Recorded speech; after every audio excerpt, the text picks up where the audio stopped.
Hello students तुम्हालोके करा comment अनुसरी आज मैं तुम्हालोकर बारे HS सेकेंड इयारर अर्थात क्लास 12 इंग्लिश सब्जेक्टर परा एइबार परीक्षात आहिबलगिया गोटेई कितापखनरे केइबाटाओ गुरुत्वपूर्ण और कमन इम्पर्टेन्ट क्वेश्चन एन्सार लै आहिछु गतिके आजिर भिडिओटो तुम्हालोकर बारे खूबेই गुरुत्वपूर्ण हब तुम्हालोके भिडिओटो एकदम शेषলৈকে চাই যোৱা এতিয়া মই প্ৰথমতে তোমালোকক সিলেবাসখন দেখুৱাই দিছো এইখন হৈছে তোমালোকৰ HS সেকেন্ড ইয়াৰৰ অৰ্থাৎ क्लास 12 इंग्लिश सब्जेक्टर सिलेबास तुम्हारे देखिए पारिसा प्रथमते तुम्हारे प्रो सेक्शन पाबा प्रो सेक्शन तुम्हारे द लास्ट लेसन ल spring indigo going places memories of a Chhota Sahib ये पाँचटा हल तुम्हारे प्रो सेक्शनर लेसन और तुम्हारे फाइनल परीक्षा 20 मार्क्सर क्वेश्चन पाबा ठीक है प्रो सेक्शनर पर तुम्हारे माने 20 नम्बर आहिब ठीक है द लास्ट लेसन ल spring indigo going places memories of a Chhota Sahib तुम्हारे 20 नम्बर क्वेश्चन आहिब और 5 मार्क्सर एटा लंग क्वेश्चन पाबा माने এই পাঁচটা লেসনৰ পৰা 5 मार्क्सर एटा लंग क्वेश्चन पाबा तुम्हारे शेषলৈ চাই যোৱা ভিডিঅটো মই ধুনীয়াকৈ গোটেই complete common important question answer গোটেইখিনি প্ৰদান কৰিম তোমালোকে शेषলৈকে ধুনীয়াকৈ ভিডিঅটো চাই যোৱা আৰু তাৰ পিছত তোমালোকৰ আছে पोएट्री सेक्शन माने कविता पोएट्री सेक्शनर पर तुम्हारे माने 10 मार्क्सर क्वेश्चन आहिब ठीक है 10 मार्क्सर क्वेश्चन आहिब ऊपर चुआ प्रो सेक्शनर पर तुम्हारे आहिब 20 और पोएट्री सेक्शनर पर आहिब 10 टोटल 30 मार्क्सर क्वेश्चन आहिब ठीक है फाइनल एग्जामत पोएट्री सेक्शनत की आछे a thing of beauty keeping quiet my mother at 66 a roadside stand तार पिছত तुम्हालोकर सप्लीमेंटारी रीडर यार पर तुम्हारे 15 मार्क्सर क्वेश्चन पाबा फाइनल परीक्षात इते आछे memories of a childhood the tiger king on the face of it माघ बिहुर माघर दुमाही और द एनिमी तार पिছত तुम्हालोकर থাকিব ग्रामार तुम्हालोकर 55 मार्क्सर माने तुम्हालोकर क्वेश्चन आहिब और ये 55 मार्क्सर ভিতৰত तुम्हालोके माने 10 मार्क्सर पेसेज राइटिंग पाबा पेसेज राइटिंग तार पिছত तुम्हालोके 20 मार्क्सर तुम्हालोके ग्रामार पाबा करेक्ट टेंस पाबा वॉइस पाबा नरेशन पाबा प्रिपोजिशन पाबा तार पिছত तुम्हालोके डिग्री पाबा डुएस डायरेक्ट पाबा नेगेटिव इंटारगेटिव पाबा माने तुम्हालोकर क्लास 10 दरे ग्रामारखिनि प्राय एके থাকিব মই ধুনীয়াকৈ গোটেইখিনি আলোচনা কৰাই দিম তোমালোকে একদম ভিডিঅটো শেষলৈকে চাই যোৱা তোমালোকে মানে চিন্তা কৰিবলগীয়া অলপ বিষয় নাই তোমালোকে পাসিং মাৰ্ক পোৱা একদম সহজ পাসিং মাৰ্কৰ লগতে তোমালোকে ভাল মাৰ্কস পোৱা একদম সহজ তোমালোকে 70 80 আশে পাশে নম্বৰ পাবা তোমালোকে একদম ভালদৰে পঢ়ি যোৱা আৰু তোমালোকে এই গ্ৰামাৰ যেটো সেকশন গ্ৰামাৰ সেকশনত পেছেজ ৰাইটিংত 10 মাৰ্কসৰ ভিতৰত তোমালোকে মানে গোটেই কমপ্লিট কৰিবা তাৰ পিছত তোমালোকে যি ৰাইটিং স্কিল থাকিব বাকি 25 মাৰ্কসৰ ৰাইটিং স্কিল থাকিব ঠিক আছে এই 25 মাৰ্কসৰ ভিতৰত তোমালোকে ৰিপোৰ্ট ৰাইটিং পাবা প্ৰায় ক্লাস 10 দৰে ৰিপোৰ্ট ৰাইটিং থাকিব ৰিপোৰ্ট ৰাইটিংত তোমালোকৰ 10 মাৰ্কস থাকিব তাৰ পিছত লেটাৰ টু এডিটৰ থাকিব তাতো 10 मार्क्स जॉब एप्लिकेशन क्लास 11 जेनुका जॉब एप्लिकेशन पाइसिला सेम जॉब एप्लिकेशन क्लास 12 तो আছে 10 मार्क्सर থাকিব তাৰ পিছত নোটিস ৰাইটিং থাকিব পোস্টাৰ ৰাইটিং থাকিব গতিকে সেইবোৰ মই আলোচনা কৰাই দিম শেষলৈকে চাই যোৱা এতিয়া গোটেই দৰকাৰী কথা সিলেবাসখন মই আলোচনা কৰাই দিলো তোমালোকৰ এতিয়া প্ৰথম মানে লেসন হল দা লাষ্ট লেসন ঠিক আছে প্ৰো সেকশনৰ প্ৰথম লেসন হল দা লাষ্ট লেসন মই আজি তোমালোকক মানে প্ৰো সেকশনৰ পৰা মানে এই পাঁচটা লেসনৰ পৰা এইবাৰ পৰীক্ষাত আহিবলগীয়া গোটেই কমন ইম্পৰ্টেন্ট কোৱেশ্চন এনসাৰ প্ৰদান কৰিম তাৰ পিছত মই পোয়েট্ৰি সেকশনৰ পৰা প্ৰদান কৰিম গোটেই কমন ইম্পৰ্টেন্ট কোৱেশ্চন তাৰ পিছত সাপ্লিমেন্টাৰী ৰিডাৰ গতিকে তোমালোকে ভিডিঅটো একদম শেষলৈকে চাই যোৱা এতিয়া প্ৰথমটি প্ৰশ্ন মই আলোচনা কৰাই দি আছো প্ৰথম প্ৰশ্ন और कमप्लीट क्वेश्चन एन्सार ठीक है गोटे प्रश्नर उत्तर मैं तुम्हारे आलोचना कराई दिम तुम्हारे भिडिओ शेषলৈকে चाई जोৱা और सकलोके शेयर कर दिबा तुम्हारे सकलोके चिनाकीबोरक लगरबोरक शेयर कर दिबा कलेजर क्लासमेटबोरक सकलोके शेयर कर दिबा चुआ एटा प्रथम प्रश्न what is the name of the river mention in the last lesson और मैं प्रथमते तुम्हारे 1 मार्क्सर प्रश्न दी जाम तार पिছত 2 मार्क्सर दिम और तार पिছত 5 मार्क्सर दिम ठीक है और तुम्हारे गम पाइछे 5 मार्क्सर प्रश्न तुम्हारे परीक्षात एटा पाबाई ठीक है माने ये तुम्हारे प्रो सेक्शन ठीक है ये पाँचटा लेसनर पर तुम्हारे 5 मार्क्सर क्वेश्चन एटा पाबा परीक्षा तुम्हारे आहिब एटा 5 मार्क्सर क्वेश्चन ये पाँचटा लेसनर पर गति के पाँचटा लेसनर पर मैं तुम्हारे कारण तीनिटा लंग क्वेश्चन लै आइছো तीनिटा लंग क्वेश्चनर एन्सार तुम्हारे आज भिडिओर माध्यमेৰে पाबा और সেই তিনিটাৰ পৰা তোমালোকে এটা পাই যাবা ঠিক আছে এটা কমন প্ৰশ্ন থাকিব তোমালোকৰ গতিকে চোৱা শেষলৈকে চাই যোৱা प्रथम प्रश्न what is the name of the river mention in the last lesson answer the name of the river mention in the last lesson is Saar SAAR परवर्ती प्रश्न where does Saheb originally hail from answer Saheb originally hails from Dhaka परवर्ती प्रश्न which country had developed synthetic indigo answer Germany had developed synthetic indigo मैं प्रथमते serially तुम्हारे 1 मार्क्सर प्रश्न उत्तर दी जाम तार पिছত 2 मार्क्सर प्रश्न उत्तर दिम तार पिছত 5 मार्क्सर ठीक है शेषলৈকে চাই যোৱা परवर्ती प्रश्न where did Gandhi stay in Muzaffarpur Gandhi stayed in Muzaffarpur in the home of professor Malkani a teacher in A government school परवर्ती प्रश्न who is direct Derek is the younger brother of Sophie. Next question. What did Sophie dream of? What did Sophie dream of? Answer. Sophie dreamed of owning a boutique. She also wanted to become an actress and a fashion designer. Next question. Name the book from which Memories of a Chota Sahib taken. Answer. A Chota Sahib Memories of a মানে forest officer ঠিক আছে a Chhota Sahib memories of a forest officer মানে এই কিতাপখনৰ পৰাই মানে কি কৰা হৈছিলে মেমৰিজ অফ এ ছোটা চাহেব মানে পাঠটি মানে লোৱা হৈছিলে পৰৱৰ্তী প্ৰশ্ন What according to M. Hamel was the great fault with Elsek কেতিয়াবা পৰীক্ষাত তোমালোকে মানে গ্ৰেট ফল্টৰ ঠাইত গ্ৰেট ট্ৰাভেল শব্দটো পাবা হা গ্ৰেট ট্ৰাভেল পাব পাৰা তোমালোকে কনফিউজ নহবা একে হ'ব চোৱা মানে আলোচনা কৰাই দিছো মানে গ্ৰেট ফল্টৰ ঠাইত কেতিয়াবা গ্ৰেট ট্ৰাভেল শব্দ পাবা ঠিক আছে গ্ৰেট ট্ৰাভেল চোৱা What according to M. Hamel was the great fault with Elsek according to M.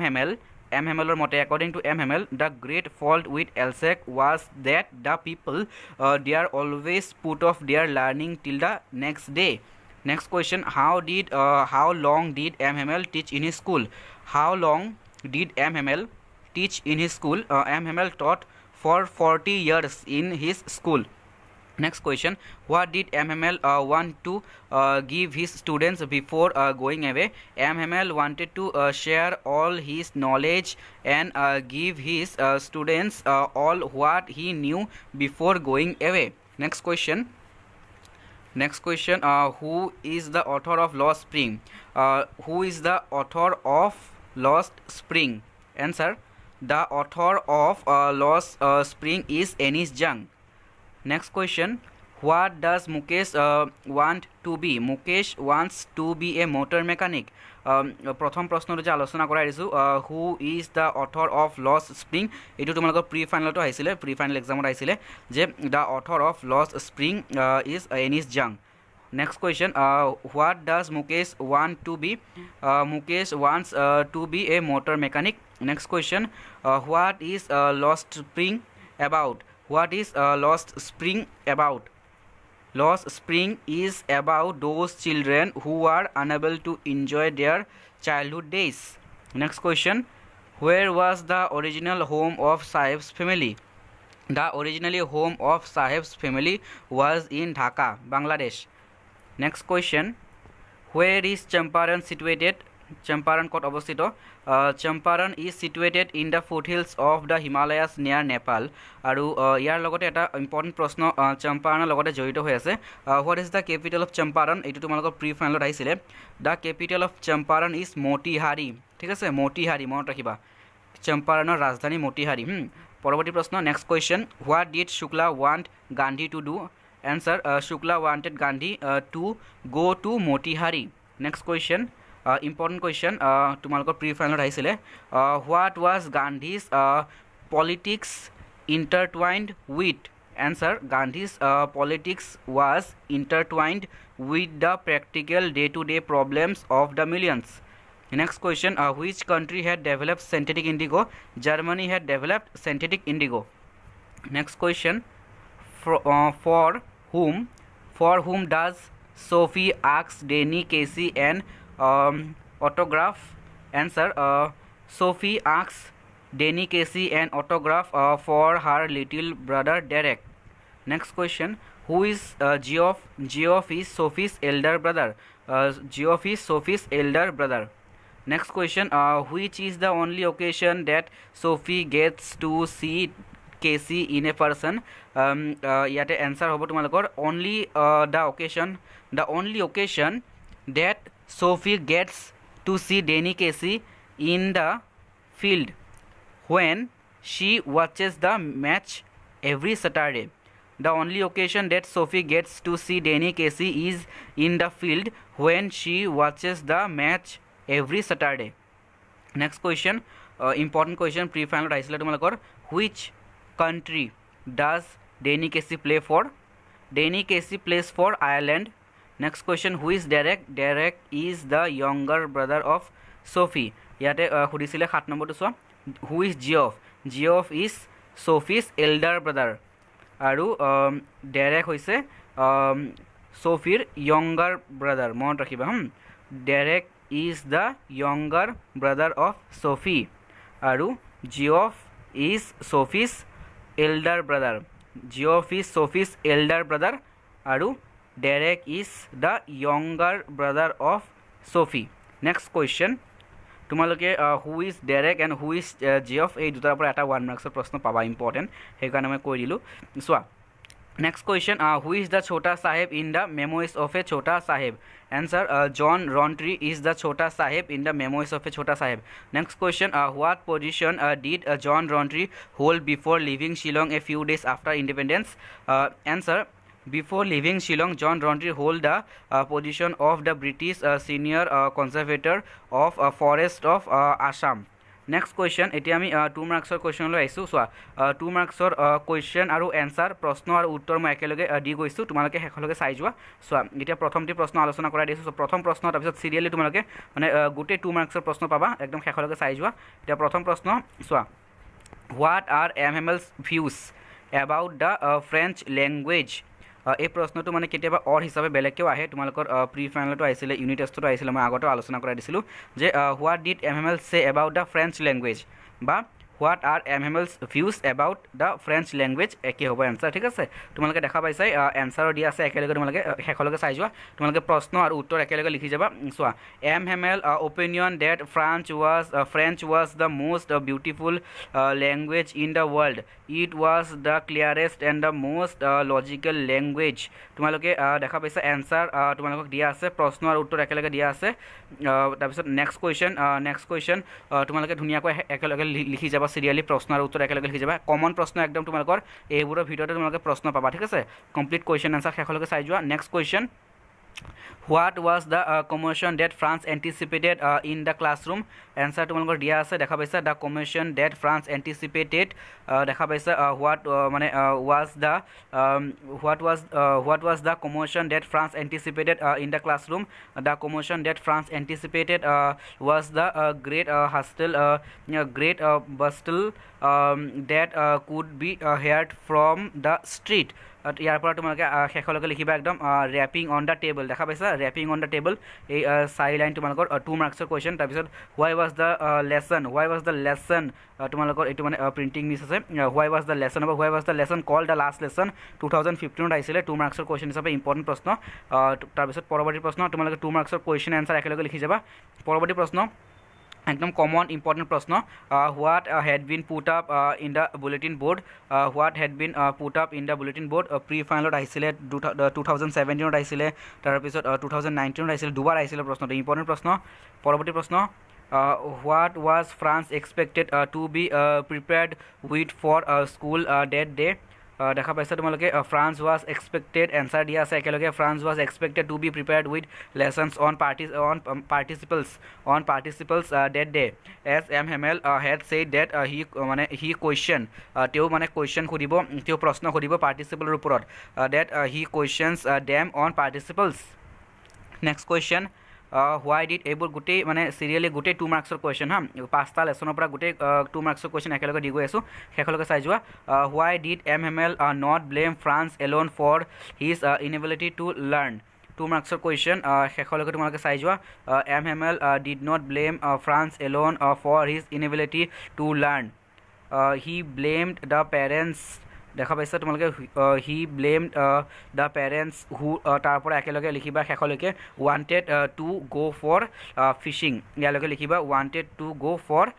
Fishing তাৰপিছত next question will they make them এইটো তোমালোকৰ এইবাৰৰ কাৰণে বেছি ইম্পৰ্টেণ্ট প্ৰি ফাইনেলতো আহিছিলে আৰু 2018তো আহিছিলে will they make them sing in German even the pigeons what does this sentence suggest দেখা পাইছা তোমালোকে এনচাৰ দিয়া আছে the quoted sentence suggest that the German were ইয়াৰ পৰা তোমালোকে লিখিবা একদম শেষলৈকে পিজিয়নছ ছিং ইন জাৰ্মান এই গোটেই দফাটো লিখিবা নেক্সট কুৱেশ্যনলৈ গৈ আছোঁ next question what is Firozabad famous for and why তাৰপিছত নেক্সট কুৱেশ্যন ইয়াৰে এনচাৰ দিয়া আছে চোৱা Firozabad is famous for bangle making তোমালোকৰ মানে গোটেই প্ৰশ্নৰ উত্তৰ একেলগে দিয়া আছে গোটেই প্ৰশ্নৰ উত্তৰ একেলগে তোমালোকে চাই চাই লিখি যাবা ইয়াৰ পৰা ধুনীয়াকৈ next question why do the young inhabitants of Firozabad ইয়াতে প্ৰিণ্টিং মিছ আছে ইনহেবিটেন্স হ'ব ঠিক আছে inhabitants of Firozabad end up losing their eyesight পৰৱৰ্তী প্ৰশ্ন গৈ আছোঁ পৰৱৰ্তী প্ৰশ্নৰ নেক্সট কুৱেশ্যন এই প্ৰশ্নটো খুব ইম্পৰ্টেণ্ট তোমালোকক মই ল স্প্ৰিঙৰ পৰা দিছোঁ ল স্প্ৰিঙৰ পৰা হ'বলগীয়া 2 মাৰ্কছৰ অল কুৱেশ্যন দিছোঁ ইম্পৰ্টেণ্ট কমন প্ৰশ্ন দিছোঁ তাৰপিছত what are the 2 different worlds in Firozabad common important question ল স্প্ৰিঙৰ হয় next question what was the promise that made by Anis Jung to Sahib Law Spring or important question next question what was the actual name of Sahebi Alam answer Sahebi Alam what does it mane signify kihor protik so it signifies the Lord of the universe next question what was the incident that promoted Gandhi to raise his voice of protest against the British মই এইটো ইণ্ডিগোৰ পৰা দিছোঁ ইণ্ডিগোৰ পৰা 2 মাৰ্কছৰ question চাৰিটা দিছোঁ এই চাৰিটাৰ পৰাই তোমালোকে পাবা তোমালোকে মানে এই চাৰিটাৰ পৰাই কমন পাবা ঠিক আছে চোৱা প্ৰথমতে দিছোঁ মই যে what was the incident that prompted Gandhi to raise his voice of protest against the British next question why was answer দিয়া আছে একেলগে তাৰপিছত next question why was the Champaran episode so significant in Gandhi's life কেতিয়াবা question এটা বেলেগকেও আহে answer একে হ'ব যে what was the Gandhi's why was the Champaran episode is the turning point of Gandhi's life ঠিক আছে বা Champaran episode so significant in Gandhi's life answer একে হ'ব এনচাৰ দিয়া আছে একদম একেলগে এনচাৰ দিয়া আছে লিখি যাবা ধুনীয়াকৈ so next question why did Gandhi chose to go to Muzaffarpur first before going on to Champaran next question how was a solution it important question 2018 note aisile how was a solution to the problem of indigo sharecroppers of Champaran found moi tumalok saita question disu 2 marks important next question what job is মই ইণ্ডিগো পৰা চাৰিটা question দিছোঁ এতিয়া next question what job is Geoff engaged in does he entertain wild and impractical dreams like his sister answer দিয়া আছে next question তোমালোকে answer একেলগে দিয়া আছে একেলগে লিখি যাবা next question next question how does Sophie's father react when Geoff tells him about her meeting with Danny Casey তোমালোকে এই দুটাৰ পৰা এটা পাবা ঠিক আছে তোমালোকে এই দুটাৰ পৰা এটা important question next question going প্লেছৰ ইম্পৰ্টেণ্ট কুৱেশ্যন গোয়িং প্লেছেছৰ ইম্পৰ্টেণ্ট কুৱেশ্যন তোমালোকক তিনিটা দিছোঁ ঠিক আছে তিনিটা কুৱেশ্যন দিছোঁ গোয়িং প্লেছেছৰ what job is Geoff engage does he entertain wild and impractical dreams like his sister তাৰপিছত নেক্সট কুৱেশ্যন এইটো দিলোঁ 8 নম্বৰটো তাৰপিছত 9 নম্বৰটো what does Sophie tell Geoff about her meeting with Danny Casey how does Geoff react it তিনিটা তোমালোকক going প্লেছেছৰ question দিছোঁ going প্লেছৰ তিনিটা কুৱেশ্যন দিছোঁ এই তিনিটাৰ পৰা তোমালোকে 2 মাৰ্কছৰ পাবা next question give a brief description of Peacock Island এইটো মেমো হিচাপে ছোটা সাহেব নেক্সট কুৱেশ্যন মানে what does Rontry say about the river banks in Manas Sanctuary going places তিনিটা লং কুৱেশ্যন দিছোঁ 2 মাৰ্কছৰ কুৱেশ্যন তিনিটা দিছোঁ আৰু মেমো হিচাপে ছোটা সাহেবৰ 2 মাৰ্কছৰ কুৱেশ্যন মই তোমালোকক দুটা দিছোঁ ঠিক আছে give a brief description of Peacock Island next what does Rontry say about the river banks in Manas Sanctuary দুটা দিলোঁ তোমালোকক 2 মাৰ্কছৰ কুৱেশ্যন মেমো হিচাপে ছোটা সাহেবৰ পৰা এতিয়া তোমালোকক মই 5 মাৰ্কছৰ কুৱেশ্যন তিনিটা দিম বুলি কৈছিলোঁ তিনিটা কুৱেশ্যন এনচাৰ 5 মাৰ্কছৰ তোমালোকৰ 5টা লেছনৰ পৰা তিনিটা কমন ইম্পৰ্টেণ্ট কুৱেশ্যন এনচাৰ হ'ল চোৱা গিভ মানে ডেছক্ৰাইব দ্য আনইউজুৱেল থিংছ এইটো মই তোমালোকক দ্য লাষ্ট লেছনৰ পৰা দিছোঁ 5 মাৰ্কছৰ কুৱেশ্যন মই তিনিটাই দিছোঁ তিনিটা কুৱেশ্যন এনচাৰ তোমালোকে এক্সামৰ কাৰণে চাই যাবা আৰু মানে তিনিটা কুৱেশ্যন দিছোঁ মানে মেইন মূল মানে সাৰাংশ ঠিক আছে মানে মূল ভাৱৰ কুৱেশ্যন তোমালোকে ধুনীয়াকৈ লিখিব পাৰিবা মানে একদম ইম্পৰ্টেণ্ট কুৱেশ্যন 5 মাৰ্কছৰ describe the unusual things that Franz notices on the day of the last lesson তোমালোকে 5 মাৰ্কছৰ হিচাপে ধুনীয়াকৈ লিখিবা এইটো ইম্পৰ্টেণ্ট কুৱেশ্যন তাৰপিছত মই নেক্সট কুৱেশ্যনলৈ গৈ আছোঁ তোমালোকে 5 মাৰ্কছৰ কাৰণে ইয়ালৈ লিখিবা গোটেইখিনি নেক্সট কুৱেশ্যন চোৱা নেক্সট কুৱেশ্যন হ'ল describe the exploitation of the indigo sharecroppers by the English landlords did Gandhi help them to get an honourable settlement এইটো তোমালোকৰ 5 মাৰ্কছৰ কুৱেশ্যন এইটো 2017 আহিছিলে তথাপিও তোমালোকৰ ইম্পৰ্টেণ্ট যিহেতু প্ৰি ফাইনেলতো আহিছিলে তোমালোকৰ চোৱা তোমালোকে লিখিবা ইয়াৰ পৰা মানে একদম শেষলৈ লিখিবা চিৰিয়েলি লিখি যাবা 5 মাৰ্কছৰ কুৱেশ্যন হিচাপে তাৰপিছত নেক্সট কুৱেশ্যন 5 মাৰ্কছৰ ইণ্ডিগোৰ পৰাই দিছোঁ ইণ্ডিগোৰ পৰা এই দুটা কুৱেশ্যনৰ পৰা তোমালোকে এটা 5 মাৰ্কছৰ কুৱেশ্যনৰ এনচাৰ পাবাই ঠিক আছে important question so' the battle of Champaran is on এই কুৱেশ্যন মানে ইণ্ডিগোৰ পৰা তোমালোকে এই কুৱেশ্যনৰ এনচাৰটো মানে প্ৰায় সামগ্ৰিক আলোচনা মানে মূল ভাৱৰ দৰে গোটেই কুৱেশ্যনৰ এনচাৰখিনি যে চোৱা the battle of Champaran is won Gandhi explain the context in which it was said চোৱা ইয়াৰ পৰা লিখিবা দ্য লয়াৰ্ছৰ পৰা লিখিবা the lawyers played a vital role দেখা পাইছা তোমালোকে ইয়াৰ পৰা ইন দ্য চম্পাৰণ মুভমেণ্ট তাৰপিছত শেষলৈকে একদম শেষলৈকে চাই যোৱা তোমালোকে 5 মাৰ্কছৰ কাৰণে এইটো তোমালোকে খুব ইম্পৰ্টেণ্ট এইবাৰৰ কাৰণে এইবাৰৰ কাৰণে 5 মাৰ্কছৰ কুৱেশ্যন হিচাপে এই তিনিটা প্ৰশ্ন তোমালোকে চাবা এই তিনিটা প্ৰশ্নৰ উত্তৰ বিশেষকৈ তোমালোকে দ্য লাষ্ট লেছন আৰু ইণ্ডিগোৰ এই দুটা প্ৰশ্নৰ উত্তৰ চাবা আৰু বাকী তোমালোকে 2 মাৰ্কছৰ 1 মাৰ্কছৰ কুৱেশ্যনৰ এনচাৰখিনি একদম ভালদৰে চাবা নেক্সট ভিডিঅ'ত মই তোমালোকক কবিতাৰ কমপ্লিট কুৱেশ্যন এনচাৰ প্ৰদান কৰিম ঠিক আছে কবিতা ছেকশ্যন অৰ্থাৎ পয়েট্ৰি ছেকশ্যনৰ পৰা তোমালোকৰ 4টা কবিতা আছে সেই 4টা কবিতাৰ কমপ্লিট কুৱেশ্যন এনচাৰ প্ৰদান কৰিম কমন ইম্পৰ্টেণ্ট কুৱেশ্যন এনচাৰ তাৰপিছত ৰিপিট ৰিডাৰৰ প্ৰশ্ন উত্তৰ দিম ৰিপিট ৰিডাৰ ছাপ্লিমেণ্টাৰী ৰিডাৰৰ তাৰপিছত তোমালোকক গ্ৰামাৰ ছেকশ্যন ৰাইটিং স্কিলৰ মই অকণমান কুৱেশ্যন দিম কমন ইম্পৰ্টেণ্ট মানে 25 মাৰ্কছৰ ভিতৰত যাতে তোমালোকে প্ৰায় মানে 25ৰ আশে-পাশে নম্বৰ পোৱা ঠিক আছে মানে একদম common important job application letter to editor report writing সেইবোৰ দিম তোমালোকক গতিকে তোমালোকে সকলোৱে মানে ভালদৰে পঢ়ি থাকিবা আৰু সকলোকে ভিডিঅ'টো শ্বেয়াৰ কৰি দিবা ঠিক আছে সকলোকে শ্বেয়াৰ কৰি দিবা তোমালোকৰ লগৰবোৰক চিনাকিবোৰক কলেজৰ সকলোকে শ্বেয়াৰ কৰি দিবা যাতে সকলোৰে মানে পৰীক্ষা ভাল হওক তোমালোকে সকলোৱে ভালদৰে পঢ়ি থাকা আৰু তোমালোকে সকলোৱে মানে একদম ভালদৰে পঢ়ি থাকা পৰীক্ষাই পাইছে যিহেতু গতিকে সকলোৰে কাৰণে শুভেচ্ছা থাকিল সকলোৱে ভালদৰে পঢ়ি থাকা আমি পুনৰ লগ পাম এটা নতুন ভিডিঅ'ত ইয়াৰ পৰৱৰ্তী ভিডিঅ'ত মই মানে পয়েট্ৰি ছেকশ্যনৰ কুৱেশ্যন এনচাৰ দিম ঠিক আছে গতিকে ভিডিঅ'টো আজি আমি এটা সামৰিছোঁ ভিডিঅ'টো চোৱাৰ কাৰণে সকলোকে যথেষ্ট ধন্যবাদ